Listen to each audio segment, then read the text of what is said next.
إن الحمد لله نحمده ونستعينه ونستغفره ونعوذ بالله من شرور أنفسنا ومن سيئات أعمالنا من يهده الله فلا مضل له ومن يضلل فلا هادي له وأشهد أن لا إله إلا الله وحده لا شريك له وأشهد أن محمدا عبده ورسوله صلى الله عليه وعلى آله وصحبه وسلم وبعد. On continue donc la lecture du livre de l'imam Muhammad Nasruddin al-Albani rahimahullah ta'ala au sujet de la description de la prière du prophète sallallahu alayhi wa sallam. Nous en sommes arrivés aujourd'hui au chapitre dans lequel l'auteur rahimahullah ta'ala a abordé le sujet de la prière avec les chaussures. Il a dit rahimahullah, la prière avec les sandales aux pieds, c'est-à-dire avec les chaussures, et l'ordre du prophète sallallahu alayhi wa sallam de le faire. Donc le fait de prier avec ses chaussures, cela fait partie des sunan qui sont délaissés chez beaucoup de musulmans. Et ce à cause de leur ignorance de cette sunna, malgré qu'elle soit rapportée dans de nombreux hadiths, comme on va le voir incha'Allah ta'ala.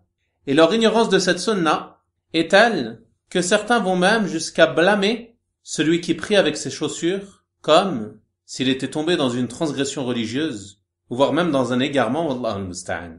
Alors que cette sunna, comme on l'a dit, elle est confirmée dans de nombreux hadiths. Et cela est recommandé d'après la mise en pratique de notre prophète sallallahu alayhi wa sallam de celle-ci. Les imams al-Bukhari et Muslim rahimahumallahu ta'ala ont rapporté que Anas radiyallahu ta'ala anhu a été interrogé.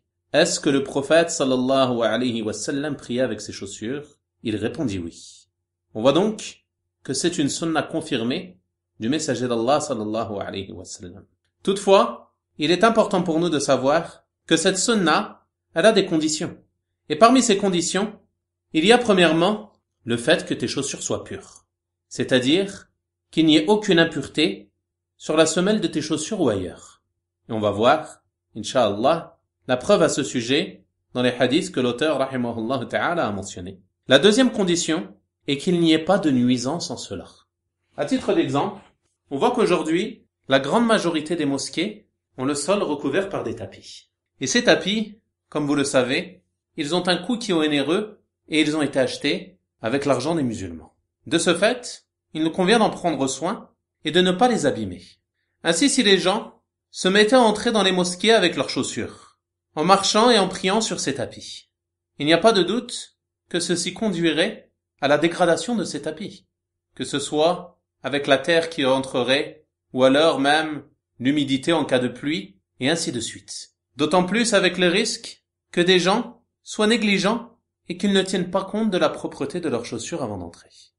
Donc dans ce cas, la nuisance est apparente, il convient donc aux musulmans, afin d'éviter ce méfait, de retirer ses chaussures avant d'entrer dans la mosquée. Un autre exemple de nuisance, c'est le fait qu'étant donné l'ignorance des gens de ton entourage, des gens de ton peuple, des gens qui sont autour de toi dans ta ville ou autre, qu'ils n'ont pas connaissance de cette sunna, et que pour eux, prier avec les chaussures, c'est une chose qui ne se fait pas. Et s'ils te voient prier avec tes chaussures, alors ils te blâmeront et fuiront de toi. Donc dans ce cas-là, il convient de prendre en considération cela, et de ne pas prier en chaussures devant eux avant de leur avoir enseigné cette sunna. Et ce n'est pas par cela que tu dois commencer.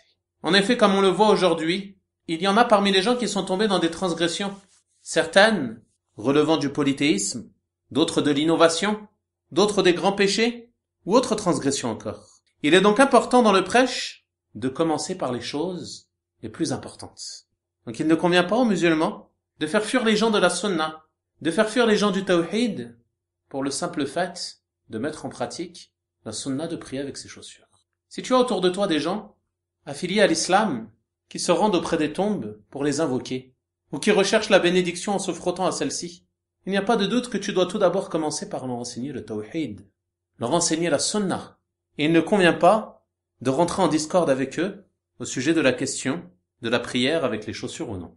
Et pas seulement avec cette sunna, mais avec d'autres sunan qui parfois peuvent être ignorés par certaines personnes, et de prendre en considération la connaissance ou l'ignorance des gens et de faire en sorte de leur faire aimer ce prêche en commençant par les choses les plus importantes. On va donc lire les hadiths que l'auteur, rahimahullah ta'ala, a mentionné dans ce chapitre. Il a dit, rahimahullah, il priait parfois pieds nus et parfois ses sandales aux pieds. Donc, quand vous voyez le mot sandales, comprendre chaussures de manière générale. Il priait parfois pieds nus ou parfois ses sandales aux pieds. C'est-à-dire le prophète sallallahu alayhi wa sallam. Il l'a permis à sa communauté en disant, quand l'un de vous prie, qu'il laisse ses sandales, ou bien qu'il les enlève, et les mette entre ses pieds, afin qu'ils ne nuisent pas aux autres. Donc ces deux hadiths, ils nous prouvent qu'il est permis pour le musulman de prier avec ses chaussures. Mais que ceci n'est pas obligatoire. En effet, le prophète sallallahu alayhi wa sallam priait parfois sans ses chaussures. Et il a laissé le choix en disant, quand l'un de vous prie, qu'il laisse ses sandales, qu'il les garde, ou bien qu'il les enlève. Il dit ensuite, rahimahullah, il a insisté auprès de ses compagnons, radiyallahu ta'ala anhum, pour qu'ils accomplissent parfois la prière avec leurs sandales, en disant, différenciez-vous des juifs, car eux ne prient pas avec leurs sandales, ni avec leurs khifaf. Et le khifaf, c'est les chaussons, comme les chaussons en cuir que certaines personnes mettent, qui recouvrent le pied jusqu'aux chevilles. Ce hadith, il nous prouve qu'en plus d'être permis, la prière dans les chaussures est recommandée. Car ceci est une manière de se différencier des juifs qui eux ne prient pas avec leurs chaussures. S'il est recommandé de prier avec ses chaussures, est-il toutefois préférable de les mettre alors que tu ne les avais pas avant de prier? C'est-à-dire que si une personne était pieds nus, n'avait pas ses chaussures, est-il recommandé pour elle de mettre ses chaussures avant de prier? La réponse est ce qu'a mentionné le Cheikh Al-Albani rahimahullah ta'ala dans son livre, le résumé de la description de la prière du prophète sallallahu alayhi wa sallam. C'est-à-dire qu'il est préférable de prier parfois avec ses chaussures et parfois sans chaussures en fonction de ta situation. C'est-à-dire que tu ne dois pas mettre ou enlever tes chaussures exprès pour prier. Tu ne les mets pas volontairement pour prier, tu ne les enlèves pas volontairement pour prier. Si tu as tes chaussures, alors tu pries avec, et si tu ne les as pas, alors tu pries sans tes chaussures. Sauf si une chose te pousse à les mettre ou les enlever. À les enlever, si tu souhaites entrer dans la mosquée, comme on l'a dit, tu vas devoir enlever tes chaussures. Donc dans ce cas-là, tu les enlèves. Ou alors, il y a certaines personnes parfois qui ont des chaussures qui les gênent pour prier. Notamment lors de l'assise, ils préfèrent prier sans leurs chaussures. Certains modèles de chaussures qui sont gênants. Dans ce cas-là, il n'y a pas de mal, parce que la personne enlève ses chaussures pour prier afin que cela ne nuise pas à sa concentration. On a dit donc sauf si une chose te pousse à les mettre ou à les enlever. À les mettre, par exemple, si tu étais en voyage en voiture et que tu avais retiré tes chaussures. Tu es donc pieds nus et tu t'arrêtes pour prier. Mais, par exemple, le sol est trop chaud, tu vas donc avoir besoin de mettre tes chaussures pour prier. Donc dans ce cas-là, il n'y a pas de mal. Et le prophète sallallahu alayhi wa sallam nous mentionne même dans ce hadith al-khifaf, les chaussons. Donc on voit à travers cela l'erreur que font certains responsables de mosquées en interdisant aux gens d'entrer prier avec leurs chaussettes. Et il n'y a pas de doute que ceci n'est pas légiféré et qu'il ne convient pas d'imposer cela aux fidèles de la mosquée.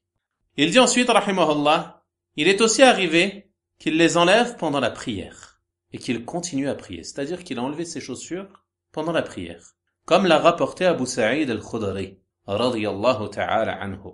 Un jour, alors que le messager d'Allah sallallahu alayhi wa sallam dirigeait la prière, il a enlevé ses sandales et les a placées à sa gauche. Quand les gens ont vu cela, ils ont aussi enlevé leurs sandales. Lorsqu'il eut fini sa prière, le prophète sallallahu alayhi wa sallam leur dit, « Qu'avez-vous enlevé vos sandales ?» Ils dirent, « Nous t'avons vu enlever tes sandales, donc nous avons enlevé les nôtres. » Il dit, « En vérité, Jibril est venu à moi et m'a informé qu'il y avait une saleté, où il dit quelque chose de nuisible, et dans une autre narration une impureté, sur mes sandales. Donc, je les ai enlevées. Quand l'un d'entre vous entre à la mosquée, qu'il regarde ses sandales, s'il y voit une saleté, où il a dit quelque chose de nuisible, dans une autre narration, un résidu. Le mot résidu ici, c'est le même mot qui est employé qu'il a traduit au-dessus par une impureté. Et c'est ce qui est visé dans ce hadith. C'est s'il y voit une impureté. Qu'il les essuie et prie avec. Ce hadith, c'est donc une preuve qu'il est impératif pour celui qui souhaite prier avec ses chaussures, que ses chaussures soient pures. Et qu'il n'y ait sur celles-ci aucune impureté. Et on tire également comme bénéfice de celui-ci qu'il est obligatoire pour celui qui souhaite entrer dans la mosquée avec ses chaussures, qu'il veille à ce qu'elles ne contiennent aucune impureté. Et s'il voit sur celle-ci une impureté, le prophète sallallahu alayhi wa sallam a dit alors qu'il les essuie. C'est-à-dire que la purification des chaussures, elle se fait en les essuyant sur le sol pur. Si tu marches, par exemple, dans un endroit où il y avait une impureté, puis qu'ensuite, tu continues de marcher sur un sol pur, alors ceci va purifier la semelle de tes chaussures, incha'Allah ta'ala. Et ce n'est pas une condition de les nettoyer avec de l'eau. On tire également comme bénéfice de ce hadith la permission de faire des mouvements dans la prière en cas de besoin. Comme ici le prophète sallallahu alayhi wa sallam qui a enlevé ses chaussures pendant sa prière. Et le besoin était que ces chaussures comportaient sur elles une impureté. Également on tire comme bénéfice de ce hadith la ferveur qu'avaient les compagnons radiyallahu ta'ala anhum dans le suivi du messager d'Allah sallallahu alayhi wa sallam. Ils l'ont vu enlever ses chaussures, ils ont fait de même. Immédiatement. Mettant ainsi en pratique la parole d'Allah subhanahu wa ta'ala, لَقَدْ كَانَ لَكُمْ فِي رَسُولِ اللَّهِ أُسْوَةٌ حَسَنَةٌ. Vous avez certes dans le messager d'Allah un excellent modèle à suivre. Donc les compagnons radiyallahu ta'ala anhum, ils s'empressaient de suivre le messager d'Allah sallallahu alayhi wa sallam. Et ce sans aucune hésitation. Regardez s'ils l'ont vu enlever ses chaussures. Ils l'ont fait de même. Le prophète sallallahu alayhi wa sallam leur a dit priez comme vous m'avez vu prier. Alors, ils le voient enlever ses chaussures, ils enlèvent aussi leurs chaussures. Et ceci nous montre l'importance du suivi de la sunna du messager d'Allah sallallahu alayhi wa sallam. Également, on tire comme bénéfice de ce hadith que l'imam ou celui qui prie seul et souhaite enlever ses chaussures, alors il les place à sa gauche, comme l'a fait le messager d'Allah sallallahu alayhi wa sallam. Et on va voir dans le hadith suivant où les place celui qui prie en groupe et qui a une personne à sa gauche. Il dit rahimahullah, lorsqu'il les enlevait, il les posait sur sa gauche. C'est-à-dire le prophète sallallahu alayhi wa sallam, lorsqu'il enlevait ses chaussures, il les posait sur sa gauche. Et il disait, quand l'un d'entre vous prie, qu'il ne mette pas ses sandales sur sa droite. Donc, il n'est pas permis de les mettre sur la droite. Ni sur sa gauche, afin qu'elles ne soient pas à la droite de quelqu'un. C'est-à-dire que si tu pries en commun et qu'il y a quelqu'un à ta gauche, tu ne dois pas mettre tes chaussures à ta gauche car sinon, elles sont à droite de ton voisin. Il dit ensuite, sauf s'il n'y a personne sur sa gauche. S'il n'y a personne sur ta gauche, il t'est permis de les mettre à ta gauche. Et s'il y a quelqu'un, qu'il les place donc entre ses pieds. C'est-à-dire que tu les poses au sol, entre tes deux pieds.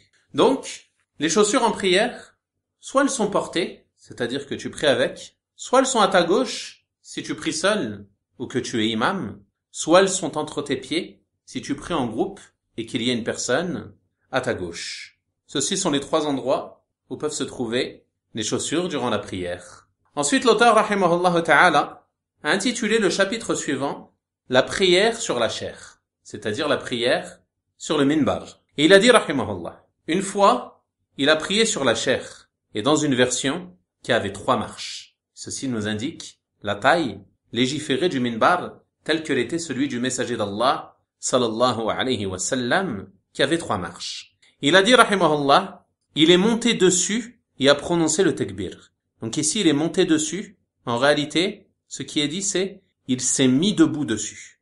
Il s'est mis debout dessus et a prononcé le takbir. Et les gens derrière lui ont fait de même. C'est-à-dire qu'ils ont prononcé le takbir aussi. Alors qu'il était sur la chair. Il était debout sur le minbar. Puis il s'est incliné sur la chair. C'est-à-dire qu'il a fait l'inclinaison tout en étant encore sur le minbar. Ensuite, il s'est levé, c'est-à-dire il s'est relevé de l'inclinaison, et est descendu à reculons pour se prosterner au pied de la chair. C'est-à-dire qu'il a fait quelques pas en arrière, tout en gardant son visage orienté vers la qibla. Et il est descendu du minbar, afin de se prosterner au sol.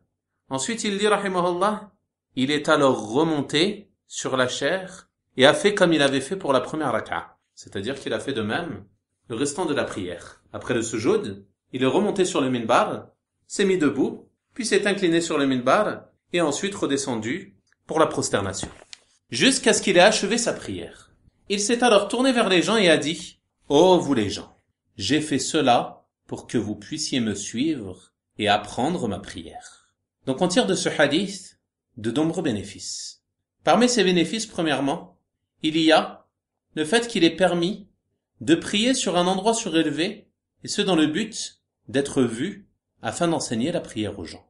Et ceci nous montre l'importance que donnait le messager d'Allah sallallahu alayhi wa sallam à l'enseignement de la prière à ses compagnons radiyallahu ta'ala anhum.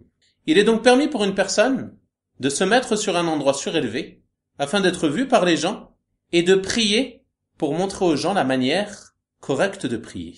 Et ceci nous prouve également qu'il est permis d'accomplir une prière afin d'enseigner la manière correcte de prier aux gens. Et la prière est valide. Si tu souhaites montrer à une personne comment prier, alors il est permis que tu lui dises « Je vais faire 2 unités de prière et regarde comment je fais et c'est ainsi qu'il faut prier. » Et il n'y a pas de mal en cela et la prière est valide incha'Allah ta'ala. Et ce de la même manière qu'a fait Uthman radiyallahu ta'ala anhu lorsqu'il a enseigné les ablutions. Il a pris de l'eau et a fait les ablutions devant les gens afin de leur montrer. Et il leur a dit c'est ainsi que faisait le messager d'Allah sallallahu alayhi wa sallam. Il n'y a donc pas de mal en cela, car l'objectif est d'enseigner aux gens la manière correcte de faire.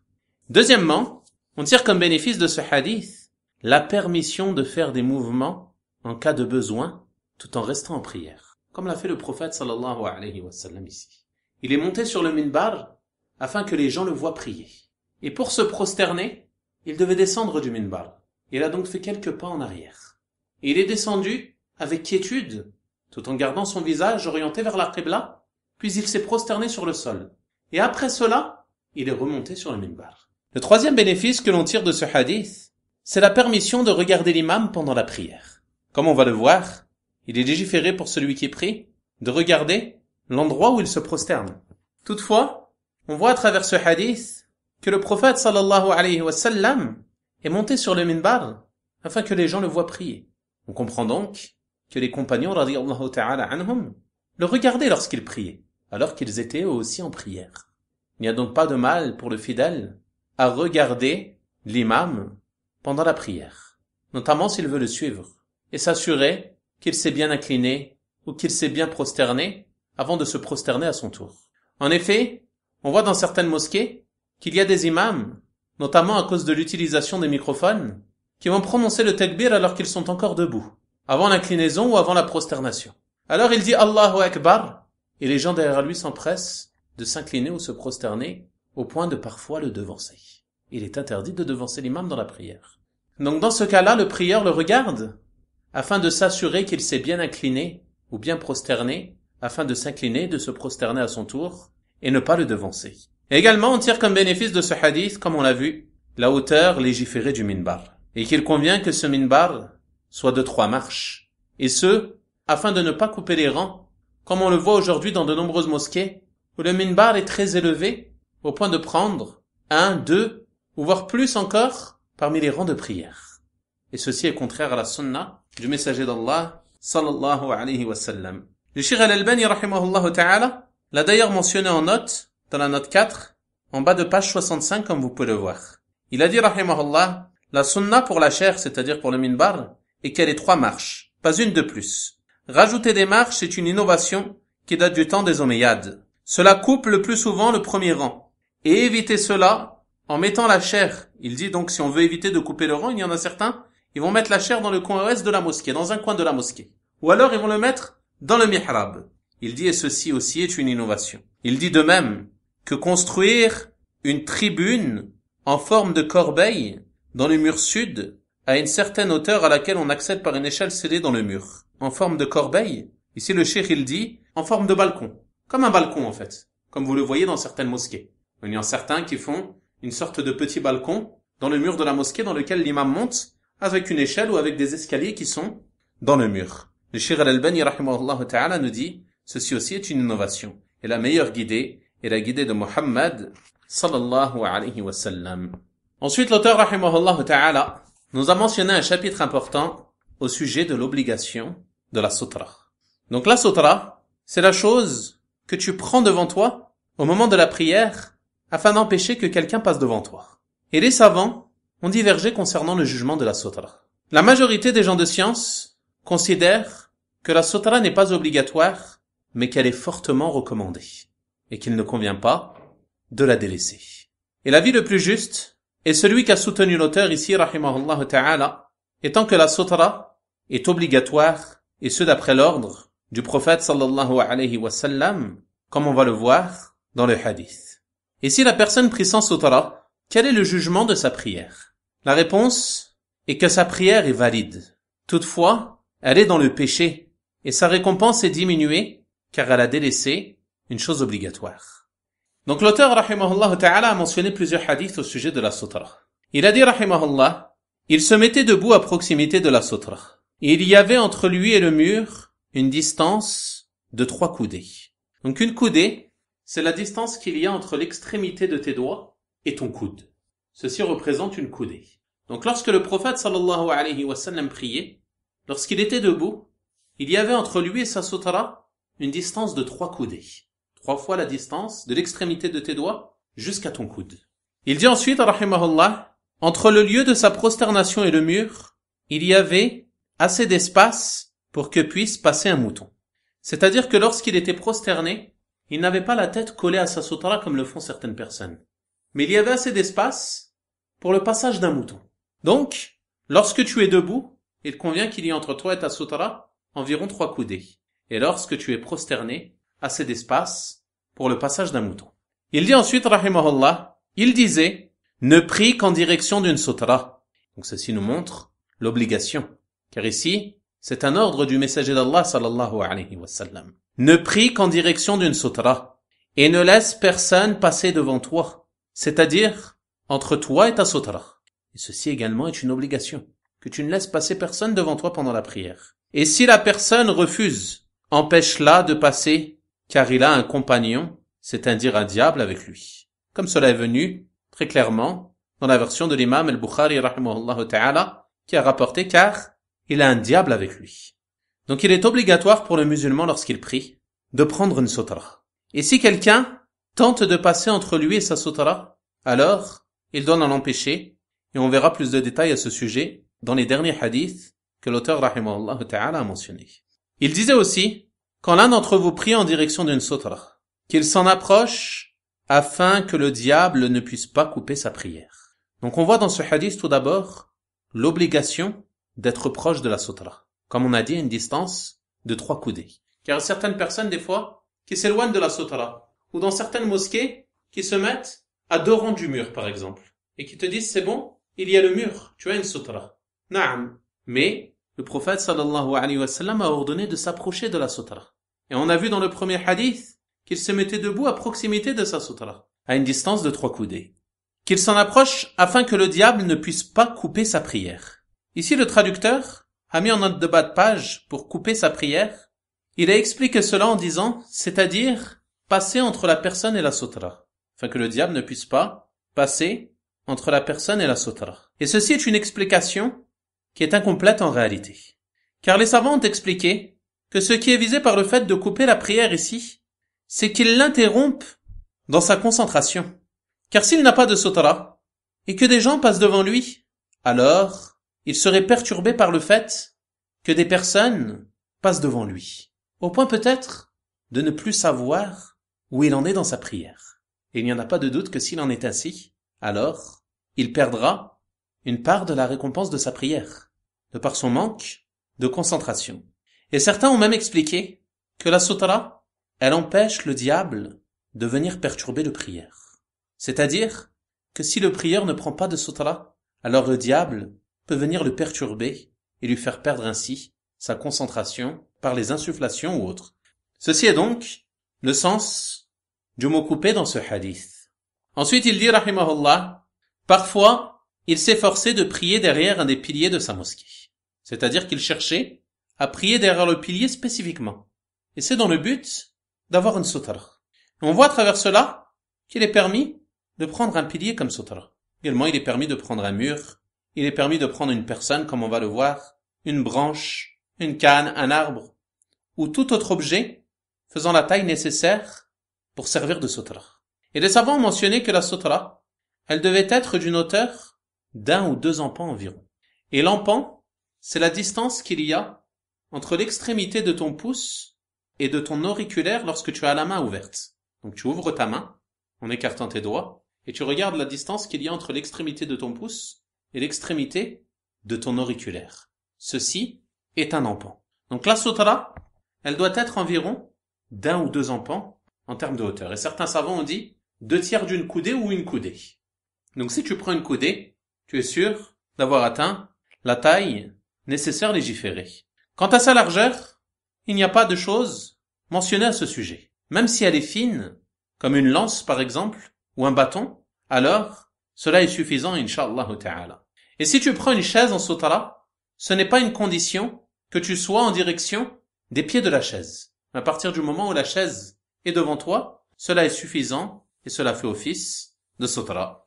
Ensuite, il dit, rahimahullah, lorsqu'il priait dans un endroit désert où il n'y avait rien qu'il puisse utiliser comme sutra, il plantait une lance dans la terre devant lui et priait en direction de celle-ci avec les gens derrière lui. Donc si tu es dehors et qu'il n'y a rien pour prendre en guise de sutra, il n'y a pas de mur, il n'y a pas de rocher ni d'arbre, alors il est permis que tu prennes un bâton ou autre et que tu le plantes dans le sol afin de t'en servir de sutra. Il dit, rahimahullah, parfois il mettait sa monture présentée de côté devant lui et priait dans sa direction. C'est-à-dire qu'il la mettait devant lui, sur le côté, et priait en direction de la monture. Par exemple, si tu es en voiture, tu peux garer la voiture afin qu'elle te serve de sutra, incha'Allah ta'ala. Il dit, mais ceci est différent de la prière dans le parc à chameaux, car il a interdit de prier derrière les chameaux. Donc le parc à chameaux, ce qui est visé ici, c'est l'enclos à chameaux. Et ici, le traducteur a mis, car il a interdit de prier derrière les chameaux. Et ceci est une erreur. Ce que l'auteur a dit, rahimahullah ta'ala, c'est, car il a interdit d'y prier, c'est-à-dire dans l'enclos des chameaux. Car il est venu un hadith dans lequel le prophète sallallahu alayhi wa sallam a interdit de prier dans l'enclos des chameaux. Ensuite, il dit, rahimahullah, parfois, il prenait sa selle, la mettait en long et priait vers l'arrière de la selle, c'est-à-dire en direction de l'arrière de la selle. Et il disait, si l'un d'entre vous place devant lui quelque chose haut comme le bâton qui se trouve à l'arrière d'une selle, qu'il prie et ne se soucie pas de celui qui passe au-delà de cela. Donc c'est à partir de ce hadith que les gens de science ont défini la hauteur minimum légiférée de la sutra. Et ils ont dit elle doit être de l'équivalent du bâton qui se trouve à l'arrière d'une selle. C'est-à-dire sur une selle de chameau. Si vous regardez, il y a deux bâtons, un devant, un derrière, sur lequel va s'adosser celui qui est sur le chameau. Et ce bâton, il fait environ la taille d'un ou deux empans, ou voire une coudée. On voit donc que cette délimitation, ce n'est pas une délimitation qui est précise, car ce bâton-là, il peut varier quelque peu d'une selle à une autre. Ensuite, il dit, rahimahullah ta'ala, une fois, il a prié en direction d'un arbre. Donc cela nous montre que le prophète sallallahu alayhi wa sallam a déjà pris un arbre en guise de sutra. Parfois, il priait en direction du lit sur lequel Aïcha radiyallahu ta'ala anha était couchée sous sa couverture. Donc ce hadith, il nous montre qu'il n'y a pas de mal à prier derrière son épouse en guise de sutra s'il n'y a pas en cela de tentation. Il n'y a pas de gêne en cela car le messager d'Allah sallallahu alayhi wa sallam l'a pratiqué comme on le voit dans ce hadith. Et ceci est différent du fait que la femme passe entre la personne et la sutra. Comme on va le voir dans le chapitre suivant, si une femme pubère passe entre le prieur et sa sutra, alors la prière est annulée. Par contre, il est permis à l'homme de prendre son épouse en guise de sutra et de prier derrière elle, qu'elle soit couchée dans le lit ou assise. Il n'y a pas de mal en cela. Ensuite, il a dit, rahimahullah, il ne laissait rien passer entre lui et sa sutra, au point où une fois, il priait quand une brebis est venue courant vers lui. Il l'a devancée et est venu coller son ventre contre le mur et la brebis est passée derrière lui. Donc on voit à travers ce hadith qu'il ne convient pas pour le prieur de laisser passer quoi que ce soit entre lui et sa sutra. Même si c'est un animal, comme on le voit à travers ce hadith. Ou même si c'est un enfant en bas âge qui ne comprend pas encore les choses. Car certaines personnes, qui lorsqu'ils voient un enfant qui n'a pas atteint l'âge du discernement, ils le laissent passer, ils se disent, ce n'est pas grave, il est petit, il ne comprend pas. Regarde ici le messager d'Allah sallallahu alayhi wa sallam. Il n'a pas laissé passer une brebis, un animal qui n'est pas doué de raison. Il s'est avancé jusqu'à sa sutra afin que la brebis passe derrière lui. Donc, s'il y a un enfant en bas âge qui essaye de passer entre toi et ta sutra alors que tu es en prière, dans ce cas-là, tu l'empêches de passer, mais si tu crains qu'il pleure, car il ne comprend pas que tu l'empêches de passer, alors tu t'avances jusqu'à ta sutra afin qu'il passe derrière toi. On voit également à travers ce hadith une autre preuve de la permission de faire quelques pas pendant la prière. En effet, le prophète sallallahu alayhi wa sallam, il s'est avancé jusqu'à ce que son ventre soit collé au mur, qu'il soit collé à sa sutra. Puis ensuite, il s'est remis à sa place et a continué de prier. Il dit ensuite, rahimahullah, un jour, alors qu'il accomplissait une prière obligatoire, il serra le poing. Lorsqu'il eut fini, les gens demandèrent, ô messager d'Allah, s'est-il passé quelque chose pendant la prière? Il dit, non, sauf que le diable a voulu passer devant moi. Donc je l'ai étranglé, au point que j'ai pu sentir la froideur de sa langue sur ma main. Par Allah, si mon frère Sulayman ne m'avait pas précédé en cela, je l'aurais attaché, c'est-à-dire le diable, à un des piliers de la mosquée, afin que les enfants de Médine puissent le faire tourner autour de lui. Ainsi, quiconque peut empêcher que quelque chose ne s'interpose entre lui et la Qibla, qu'il le fasse. Donc on voit à travers ce hadith l'obligation de s'interposer entre toute chose qui voudrait passer entre toi et ta sutra lorsque tu pries. Ensuite, il dit, rahimahullah, il disait aussi, quand l'un d'entre vous prie en direction d'une chose qui le protège des gens, c'est-à-dire en direction d'une sutra, et que quelqu'un veut passer devant lui, qu'il le pousse au niveau de la gorge, et le repousse autant qu'il peut, et dans une narration, qu'il l'empêche 2 fois, et s'il refuse, alors qu'il résiste, car en vérité c'est un diable. Donc ici le mot résiste, en réalité c'est alors qu'il le combatte. Et ce qui est visé par le combat ici, c'est de le repousser avec force. C'est-à-dire que tout d'abord tu commences à le pousser doucement pour lui indiquer que tu ne veux pas qu'il passe, tu le repousses une 2e fois, et la 3e fois tu le repousses avec plus de force. Il disait aussi, si celui qui passe devant les prières savait ce qu'il encourt, il préférerait attendre 40 plutôt que de passer. Abu Nadr a dit, je ne me souviens pas exactement s'il a dit 40 jours, mois ou années. Donc ce hadith, c'est une preuve de l'interdiction de passer entre le prieur et sa sutra. Car comme on le voit, il y a dans ce hadith une menace. Le prophète sallallahu alayhi wa sallam nous dit que si on savait ce qu'il y a en cela, c'est-à-dire en termes de gravité, alors tu préférerais attendre 40. Et le rapporteur ne sait pas si c'est 40 jours, 40 mois ou 40 années. Mais quoi qu'il en soit, même si ce n'est que 40 jours, si tu savais la gravité de cet acte, tu préférerais rester 40 jours à attendre qu'il termine de prier. Alors que dire de quelques instants? Tu patientes quelques instants le temps qu'il finisse sa prière, puis ensuite, tu passes si tu n'as pas d'autre possibilité de passer. Et si une personne prie sans sutra, est-ce qu'il est permis pour nous de passer devant elle? La réponse est que tu ne dois pas passer devant elle à hauteur de la distance qui équivaut à la distance d'une sutra, c'est-à-dire un peu plus de 3 coudées. Tu ne dois pas marcher devant elle à cette distance. Au-delà de cela, alors, il n'y a pas de mal à passer, incha'Allah ta'ala. Et si tu peux passer derrière elle, alors, cela est préférable. Une autre question liée à la sutra, et elle concerne le retardataire lors de la prière en commun. Donc on a dit que la sutra c'est une obligation. Mais c'est une obligation pour qui? Est-ce que c'est une obligation pour tout prieur? La réponse est que c'est une obligation pour celui qui prie seul et pour l'imam lors de la prière en commun. Quant à celui qui prie derrière l'imam, alors sa sutra est la sutra de l'imam. Il n'a pas besoin de prendre de sutra devant lui. Toutefois, lorsque tu es en retard et que tu as loupé par exemple 1 ou 2 rak'a lors de la prière en commun, une fois que l'imam aura salué, tu vas te relever pour terminer ta prière. Et est-ce qu'à ce moment-là, il t'est permis de te déplacer afin de prendre une sutra? La réponse, tout d'abord, est qu'il n'y a aucun texte rapporté à ce sujet. C'est-à-dire que rien ne nous indique que les compagnons, par exemple, radiyallahu ta'ala anhum, lorsqu'ils étaient en retard à la prière en commun, se déplaçaient après la prière pour prendre une sutra. Il n'y a donc aucune preuve textuelle à ce sujet. À partir de cela, certains parmi les gens de science ont mentionné qu'il n'était pas légiféré de se déplacer, et que le prieur termine sa prière à sa place sans s'avancer ou se reculer vers une sutra. D'autres savants ont mentionné que cela dépend de la situation.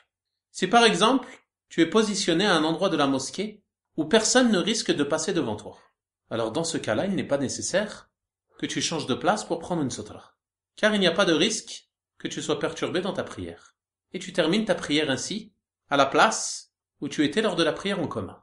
Mais si tu étais au milieu de la mosquée par exemple, et que tu sais que dans cette mosquée, les gens ne prêtent pas attention à l'interdiction de passer devant le prieur, et qu'il t'est possible, en faisant 1 ou 2 pas, de t'approcher d'une sutra, alors dans ce cas-là, il n'y a pas de mal à ce que tu te déplaces afin de t'approcher de la sutra, et afin d'éviter d'être perturbé par ceux qui se lèveront pour sortir de la mosquée. Mais tu dois prendre garde à ne pas faire comme le font certaines personnes, à se déplacer sans raison. Parfois, il y a encore quelqu'un assis devant lui en train de faire ses adhkar après la prière, il change de place, il recule. J'ai même vu dans certaines mosquées des retardataires, à la fin de la prière, se passer les uns devant les autres, parce qu'ils changeaient de place. D'autres accomplirent de grandes distances, et ceci n'est pas légiféré. Il ne convient pas que tu accomplisses un nombre de pas te faisant sortir de ton attitude de prière. C'est-à-dire que lorsque l'on te regarde, on doit savoir que tu es en prière. Mais si tu te déplaces 15 mètres devant toi, se peut que quelqu'un passe à côté de toi et te salue et ne sache pas que tu es en prière. Donc il est permis de se déplacer de quelques pas, comme on l'a vu, le prophète sallallahu alayhi wa sallam se déplaçait jusqu'à sa sutra. On voit donc la permission de faire ce nombre de pas. Donc s'il y a un besoin et que tu crains que des gens passent devant toi, il n'y a pas de mal à ce que tu t'avances ou tu te recules d'un ou deux pas afin de prendre une sutra à la fin de ta prière. Et le Cheikh Al-Albani rahimahullah ta'ala a été interrogé concernant le fait que le retardataire place directement quelque chose devant lui afin que cela lui serve de sutra après la prière en commun lorsqu'il se lèvera pour rattraper ses unités manquées. Et il a dit rahimahullah ta'ala qu'il n'y avait pas de mal en cela, insha'Allah ta'ala. Notamment si tu crains d'être perturbé dans ta prière et que tu sais que tu ne pourras pas t'avancer vers une sutra. Certaines personnes demandent aussi, s'il y a quelqu'un qui prie derrière moi, suis-je obligé d'attendre qu'il termine afin de me lever pour partir? La réponse est que cela n'est pas obligatoire. Toutefois, si tu n'es pas pressé et que tu sais que si tu te lèves, alors des gens risquent de passer devant lui. Dans ce cas, c'est une bonne chose que tu restes assis et que tu patientes jusqu'à ce qu'il termine sa prière. Mais si tu es pressé et que tu as une chose urgente à faire, alors ceci ne t'incombe pas et tu n'as pas de péché en cela, insha'Allah ta'ala. Ensuite, l'auteur rahimahullah ta'ala a mentionné un chapitre sur ce qui coupe la prière, c'est-à-dire ce qui l'annule. Il a dit rahimahullah, ce qui annule, littéralement ce qui coupe, la prière. Il disait, c'est-à-dire le messager d'Allah sallallahu alayhi wa sallam, la prière d'une personne est annulée si elle ne pose rien devant elle de la hauteur de l'arrière d'une selle, par le passage d'une femme qui a ses menstrues, d'un âne et d'un chien noir. Abu Dharr, radiyallahu ta'ala anhu, a dit, je demandais, ô messager d'Allah, pourquoi le chien noir plutôt que le brun? Il dit, le chien noir est un diable.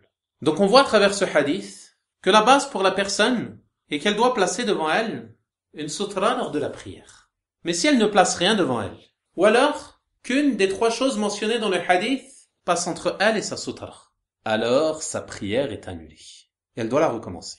Ce qui est visé par la femme qui a ses menstrues, c'est-à-dire la femme pubère, l'âne et le chien noir. Si un de ces trois-là passe entre toi et ta sutra, ou passe devant toi en prière alors que tu n'as pas de sutra, alors ta prière est annulée et tu dois la recommencer. Et ceci est valable en tout lieu, même dans les grandes mosquées et même dans les deux mosquées sacrées. Et ceci est une précision importante, notamment à Mecca. Il y a certaines personnes qui prient dans l'enceinte de la mosquée sacrée, dans le mataf, là où les gens font le tawaf.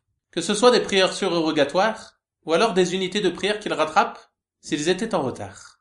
Et comme vous le savez, dans la mosquée sacrée de la Mecque, il y a des hommes et des femmes. Et les gens font le tawaf autour de la Kaaba. Il y a parfois du monde. Donc tout d'abord, la personne, elle doit veiller à prier dans un lieu dans lequel les gens ne circulent pas. Ne pas faire comme le font certains, à prier dans les allées ou autres. Et si malgré ça, au moment où tu pries, il y a une femme qui passe devant toi, alors tu dois savoir que ta prière est annulée et que tu dois la recommencer. Même si tu es dans la mosquée sacrée de la Mecque ou en tout autre endroit. On va donc s'arrêter là pour aujourd'hui. Inch'Allah ta'ala, on continuera la lecture la semaine prochaine. Wa sallallahu wa sallim wa barik ala nabiyyina Muhammad wa ala alihi wa sahabatihi ajma'in walhamdulillahi rabbil alamin wa barakallahu fikum.